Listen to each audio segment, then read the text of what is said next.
السلام علیکم ورحمۃ اللہ۔ دوستو، آج ہم آپ کو جنگ فجار کے بارے میں بتاتے ہیں۔ یہ وہ جنگ ہے جس میں رسول اللہ صلی اللہ علیہ وآلہ وسلم نے اپنی 15 سال کی عمر میں حصہ لیا تھا۔ اس جنگ فجار سے پہلے اس کے 3 فیز ہو چکے تھے۔ چوتھے فیز میں رسول اللہ صلی اللہ علیہ وآلہ وسلم نے اس میں حصہ لیا۔ پہلے ہم آپ کو بتاتے چلیں کہ اس کو جنگ فجار کیوں کہتے ہیں۔ اس کو جنگ فجار اس لیے کہتے ہیں کہ یہ لڑائی حرمت والے مہینے میں ہوئی اور یہ بہت ہی فسق و فجور والی بات تھی۔ یہ جنگ عکاظ کے مقام پر ہوئی اور بہت سی حرمتیں پامال کی گئیں، اور عکاظ کا مقام وہ مقام ہے جہاں ہر سال عربوں کا میلہ لگتا تھا، اور عرب اس میلے میں شمولیت کرنے کے بعد اور کچھ دیر اور مقامات پر رہنے کے بعد 8 ذی الحج کو حج کے لیے آتے، اور اس سے پہلے یہ اسی عکاظ اور ساتھ کے میدانوں کے اندر سوکے مجنا کے میلے میں بھی وقت گزارتے اور عکاظ میں بھی وقت گزارتے، تو پھر یہاں آتے۔ تو دوستو،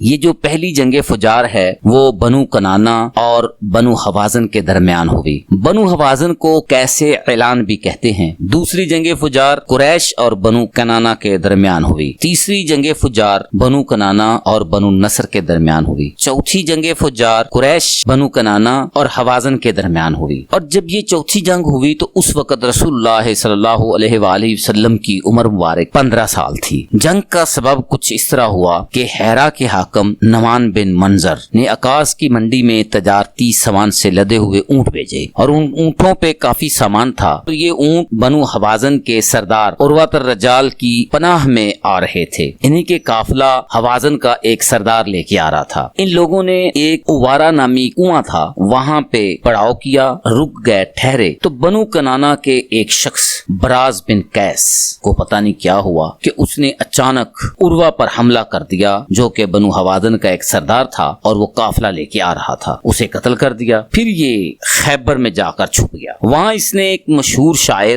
بشر کو یہ کہا کہ تو یہ ساری بات جا کے عبداللہ بن جدعان کو بتا، حشام بن مغیرہ کو بتا، حرب بن امیہ کو بتا، یعنی کہ جو عرب کے سردار ہیں، قریشی سردار ہیں، ان کو جا کے یہ بات بتا۔ تو اس مشہور شاعر نے انہیں بتانے کے لیے وہ عکاظ میں چلا گیا۔ وہاں جو لوگ موجود تھے انہیں اس نے یہ بات بتا دی، تو انہوں نے بھاگ کر حرم میں پناہ حاصل کر لی، اور ادھر یہ خبر حوازن قبیلے کو بھی مل گئی، اسی دن ہی مل گئی۔ اور بنو حوازن کے سردار ابو برا، جو کہ ان کا چیف سردار تھا، اس نے کہا کہ قریش نے ہمیں ہمیشہ دھوکہ دیا ہے اور دھوکے میں رکھا ہے، لہٰذا وہ ان کے پیچھے بھاگے، مگر وہ تو حرم میں داخل ہو چکے تھے۔ بنو عامر کے ایک شخص ادرم بن شعیب نے پھر بلند آواز کہا کہ ہمارا تمہارا مقابلہ انہی دنوں آئندہ سال ہوگا، ہم کوئی کسر نہ چھوڑیں گے۔ اس سال پھر عکاظ کی منڈی بھی نہ لگی۔ قریش اور اس کے جو ساتھی قبیلے تھے، جن میں کنانا ہے، بنو اسد کا قبیلہ ہے اور دوسرے ان کے ساتھی قبائل، انہوں نے اس دھمکی کے اوپر پورا سال جنگ کی تیاری کی، اور ادھر بنو حوازن نے بھی جنگ کی تیاری کی۔ میں یہ بتاتا چلوں کہ یہ بنو حوازن وہ قبیلہ ہے جس قبیلے کے ساتھ رسول اللہ صلی اللہ علیہ وآلہ وسلم نے اپنی زندگی کے اندر حنین کے اندر مارکا کیا، اور اسی حوازن اور ان کے ساتھ قبیلہ ثقیف تھا، جنہوں نے رسول اللہ صلی اللہ علیہ وآلہ وسلم پر یک بارگی سے حملہ کیا تھا۔ تو آپ اکیلے میدان میں رہ گئے اور باقی سارے لوگ بھاگ گئے تھے۔ تو پھر رسول اللہ نے یہ آواز لگائی تھی، رب محمد کی قسم ہے کہ آج محمد صلی اللہ علیہ وآلہ وسلم اکیلے ہی کافروں کی فوجوں سے ٹکرا جائیں گے۔ تو پھر صحابہ پرندوں کی طرح اڑ کر آپ کی طرف آئے اور اللہ نے آپ کو فتح دی۔ یہ وہی حوازن قبیلہ تھا، اس نے پوری تیاری کی اور یہ اگلے سال لڑائی کے لیے آ گئے۔ اب قریش کے جو بڑے بڑے سردار تھے، ان میں عبداللہ بن جدعان، حشام بن مغیرہ، حرب بن امیہ وغیرہ، اور ان کے دوسرے عتبہ بن ربیہ، عاص بن وائل، اور اس کے علاوہ ان کے جو دوسرے قبائل کے سردار تھے وہ بھی ان کے ساتھ شامل تھے، اور سارے مساوی حیثیت سے، برابر حیثیت سے نکلے۔ ان کا کوئی متفقہ امیر نہیں تھا۔ عبداللہ بن جدعان ان کے سالار اعلیٰ تھے۔ ادھر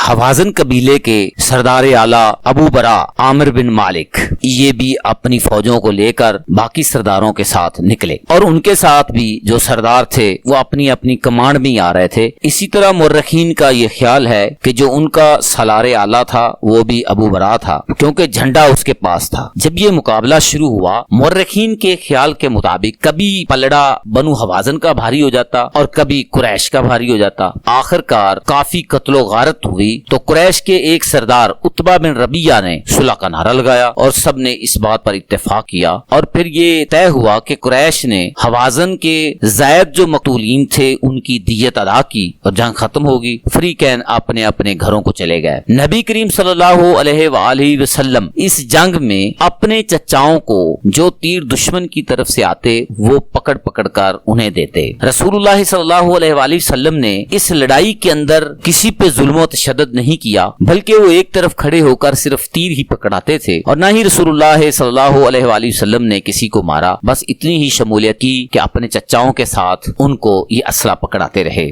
دوستو ہمارے چینل کو سبسکرائب کیجئے اور یقیناً دنیا کی سب سے اعلیٰ چیز رسول اللہ صلی اللہ علیہ وسلم کی محبت اور آپ کی زندگی کے واقعات آپ کو ملیں گے۔ السلام علیکم ورحمۃ اللہ۔